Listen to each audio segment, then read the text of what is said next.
नमस्कार दोस्तों, तो इस वीडियो में हम सीबीएसई की 10वीं कक्षा की किताब की प्रश्नावली 7.4 के प्रश्न क्रमांक 1, 2 और 3 हल करेंगे। ये प्रश्नावली ऐच्छिक है, लेकिन हम सारी की सारी ऐच्छिक प्रश्नावली भी हल कर रहे हैं क्योंकि इन प्रश्नावलियों के प्रश्न जो हैं वो थोड़े कठिन होते हैं और वास्तव में चेक करते हैं, टेस्ट करते हैं कि आपने सब कुछ ठीक से सीखा है या नहीं। तो अगर आपने सब कुछ ठीक से सीखा है तो आप इन प्रश्नावलियों के प्रश्न भी हल कर सकते हैं और मेरे हिसाब से आप सभी को इन प्रश्नावलियों को जरूर हल करना चाहिए।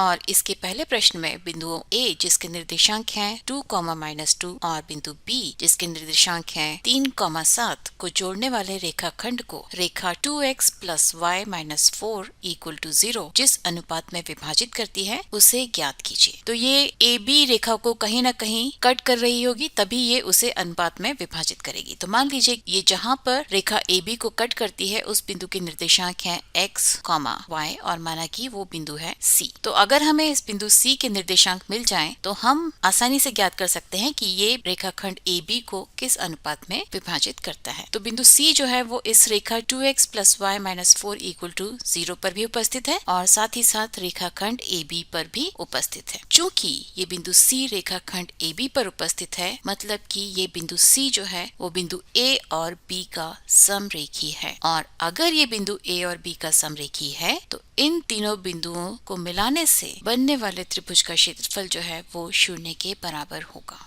और किसी भी त्रिभुज का क्षेत्रफल का जो फॉर्मूला है निर्देशांक ज्यामिति में वो है x1 गुना y2 - y3 प्लस x2 गुना y3 - y1 प्लस x3 गुना y1 - y2 बटा 2। तो यहाँ पर हम ये निर्देशांक रखेंगे और हमें उससे x और y में एक रिलेशन मिल जाएगा। तो हम बात कर रहे हैं त्रिभुज ABC के क्षेत्रफल की और ये जो है वो 0 के बराबर है क्योंकि ये तीनों बिंदु समरेखी हैं। तो ये बराबर हो जाएगा 2 गुना y - 7 प्लस x गुना 7 -2 प्लस 3 गुना -2 y बटा 2 के। तो यहाँ से आपको मिलेगा 2y - 14 और यहाँ पर ये हमारे पास है -2 तो ये हो जाएगा +2, तो 7 + 2 हो जाएगा 9, तो 9x और यहाँ पर फिर हम इस 3 को अंदर ब्रैकेट में गुणा करेंगे तो हमें मिलेगा -6 - 3y = 0। इस 2 को इस 0 से हम क्रॉस मल्टीप्लाई कर देंगे तो हमें राइट हैंड साइड में 0 मिल जाएगा। तो यहाँ से आप लिख सकते हैं कि 9x -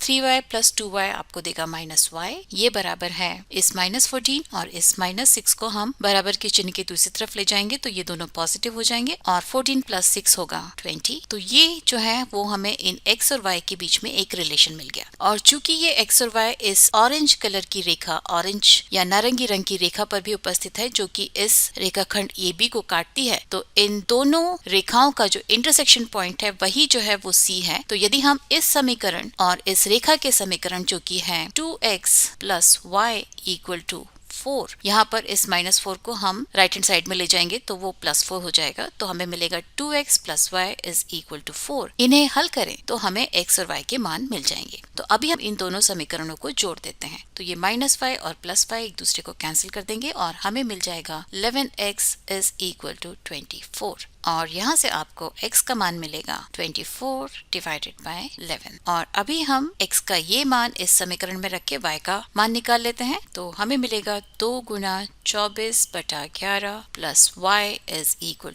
4 या y = 4 - 44 / 11। यहाँ से 22 को 2 से गुणा करेंगे तो हमें 44 मिल जाएगा और ये बटा 11 इधर पर है ही। तो इसे जब हल करेंगे तो एलसीएम मिलेगा 11 और ये हो जाएगा 11 चौक 44 - 44 या 0/11 या हमें y के निर्देशांक मिलेंगे 0 के बराबर। ठीक है, तो यहाँ पर इस बिंदु C के जो निर्देशांक हैं वो हमें मिले 24/11, 0। ठीक है, और अभी हम ज्ञात कर लेते हैं कि ये इसे किस अनुपात में विभाजित करता है। तो मान लीजिए कि ये बिंदु C जो है इस रेखाखंड को k अनुपात 1 में विभाजित करता है और हम इसके y निर्देशांकों को कंपेयर करेंगे क्योंकि यहाँ पर इसका y निर्देशांक जो है है वो शून्य के बराबर है। k गुना 7 प्लस 1 गुना -2 बटा k प्लस 1 बराबर होना चाहिए शून्य के, या 7k माइनस 2 बराबर होगा शून्य के, 7k बराबर होगा 2k, या k बराबर होगा 2 डिवाइडेड बाय 7k। तो यहाँ आपको k का मान मिला 2/7 और ये जो है इसे k अनुपात 1 में विभाजित करता है, यानी कि इसे आप लिख सकते हैं 2/7 अनुपात 1, या आप कह सकते हैं कि बिंदु C जो है इस रेखाखंड को 2/7 अनुपात 1 में विभाजित करता है। और यदि हम डिनोमिनेटर से 7 को हटाना चाहें तो हमें यहाँ पर दोनों ही तरफ 7 से गुणा करना होगा, तो ये बराबर हो जाएगा 2/7 के बराबर। तो आप यहाँ से देख सकते हैं कि बिंदु C जो है वो इस रेखाखंड AB को 2/7 में विभाजित करता है। और चलिए अभी हम अगले प्रश्न की तरफ चलते हैं। अगले प्रश्न में हमें कहा है कि x और y में संबंध ज्ञात कीजिए यदि बिंदु x, y, मान लीजिए कि ये जो है वो बिंदु है x, y, और बिंदु 1, 2 ये मान लीजिए है 1, 2, और बिंदु 7, 0 मान लीजिए कि ये है 7, 0, ये तीनों अगर समरेखी हैं। अगर ये तीनों बिंदु समरेखी हैं तो इन तीनों बिंदुओं से बनने वाले त्रिभुज का क्षेत्रफल जो है वो 0 के बराबर होगा। और क्षेत्रफल का फॉर्मूला है, मतलब कि यहाँ से x गुना y2 जो है वो 2 के बराबर है, तो 2 माइनस 0 प्लस x2 यानी कि 1 गुना y3 माइनस y1 यानी कि 0 माइनस y प्लस x3 यानी कि 7 गुना y1 माइनस y2 यानी कि y माइनस 2/2 ये बराबर होगा 0 के, क्योंकि इस त्रिभुज का क्षेत्रफल जो है वो 0 के बराबर है। तो यहाँ पर हम क्रॉस मल्टीप्लाई कर लेते हैं और इन सारे ब्रैकेट्स को खोल लेते हैं, तो हमें मिलेगा 2x minus y plus 7y minus 14 is equal to 0, क्योंकि ये 2 जो है वो 0 से गुणा करके 0 के बराबर हो जाए। तो यहाँ से आपको मिलेगा 2x plus 6y is equal to 14, और इस पूरे समीकरण को हम अगर 2 से विभाजित कर दें तो हमें मिलेगा x plus 3y is equal to 7। तो इसे आप ऐसे लिख सकते हैं, या इसे आप x plus 3y minus 7 is equal to 0 इस फॉर्म में भी लिख सकते हैं। ये x और y के बीच में रिलेशन होगा या संबंध होगा जिससे कि ये तीनों बिंदु जो हैं वो समरेखी होंगे। और चलिए अभी हम तीसरे प्रश्न की तरफ चलते हैं। तीसरे प्रश्न में हमें कहा है कि बिंदुओं 6, -6 मान लीजिए कि ये है बिंदु 6, -6, और ये है बिंदु 3, -7, और ये है बिंदु 3, 3। इन तीनों से होकर जाने वाले वृत्त का केंद्र जो है वो हमें ज्ञात करना है।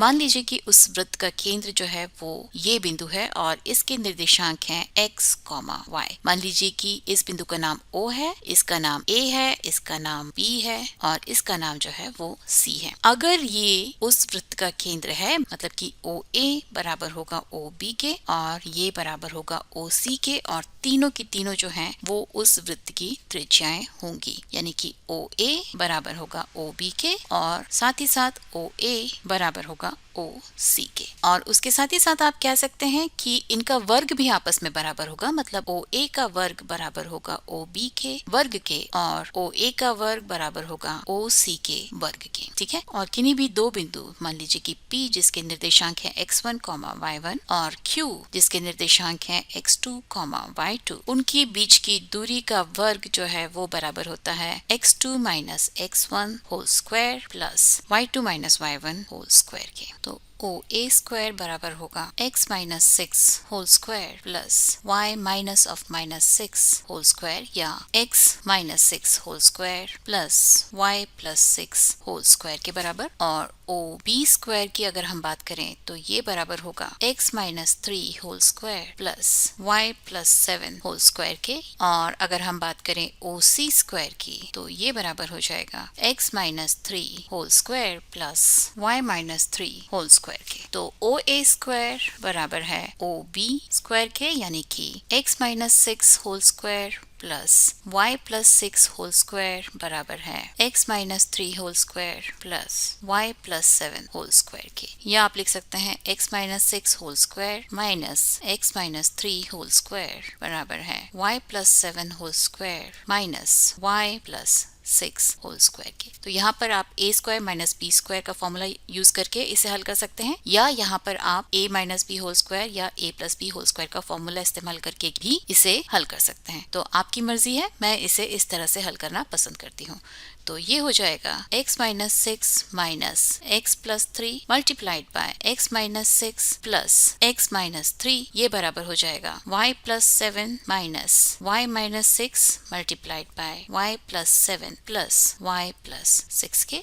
यहाँ पर मैंने फॉर्मूला इस्तेमाल किया है a square minus b square बराबर होता है a minus b multiplied by a plus b के। तो यहाँ से आपको मिलेगा माइनस 3 गुना 2x माइनस 9 बराबर है y से ये y कैंसिल हो जाएगा, तो आपको, और 7 माइनस 6 होता है 1, तो उसे आपको लिखने की जरूरत नहीं है। और यहाँ पर ब्रैकेट में आपको मिलेगा 2y प्लस 13, या आप लिख सकते हैं माइनस 6x माइनस और माइनस प्लस 27 बराबर हो जाएगा 2y प्लस 13 के, या यहाँ से आप लिख सकते हैं कि 2y प्लस 6x बराबर हो जाएगा 27 में से 13 गया 14 के, और इसे यदि मैं 2 से विभाजित कर दूं तो यहाँ से आपको मिलेगा 3x प्लस y बराबर है 7 के। तो ये हमारा पहला इक्वेशन हो गया। इन इक्वेशंस को हम यहाँ पर लिख लेते हैं और फिर हम इन्हें हल करेंगे। 3x प्लस y बराबर 7 के। OA स्क्वायर बराबर है OC स्क्वायर के, यानी कि x minus 6 whole square plus y plus 6 whole square बराबर है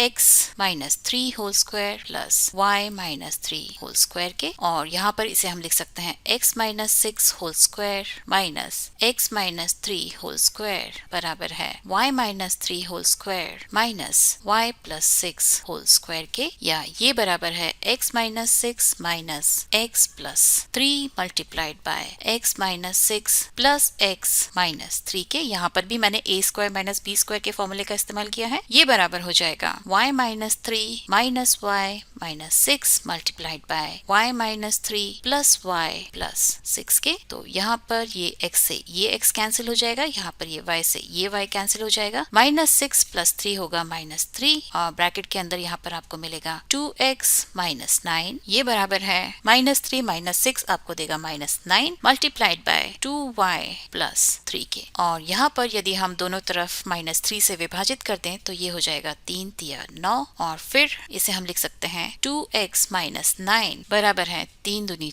6y प्लस 3 तिया 9 के, या यहाँ से आप लिख सकते हैं 2x माइनस 6y बराबर है 18 के। और इसे यदि हम 2 से विभाजित कर दें तो ये हो जाएगा x माइनस 3y बराबर है 9 के। तो दूसरा इक्वेशन जो है वो हमें मिला x minus 3y is equal to 9।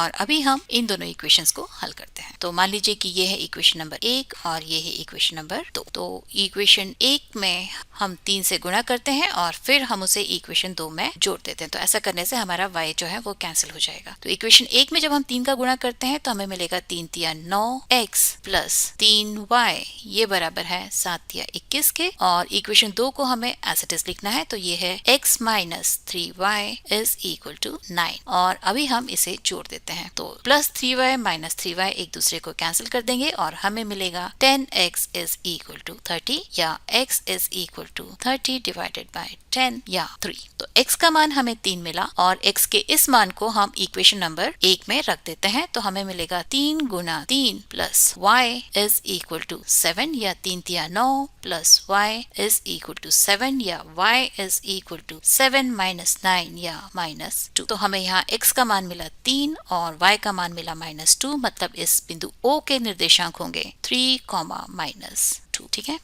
तो इस वीडियो के लिए सिर्फ इतना ही, और अगले वीडियो में हम इस प्रश्नावली के कुछ और प्रश्नों को हल करेंगे। तो उसके लिए आप मैथ्स मार्टिन देखते रहिए, उससे सब्सक्राइब भी कीजिए और नोटिफिकेशन बेल बजाना मत भूलिए, क्योंकि तभी आपको पता चलेगा कि मेरा अगला वीडियो कब आने वाला है। तब तक के लिए नमस्कार।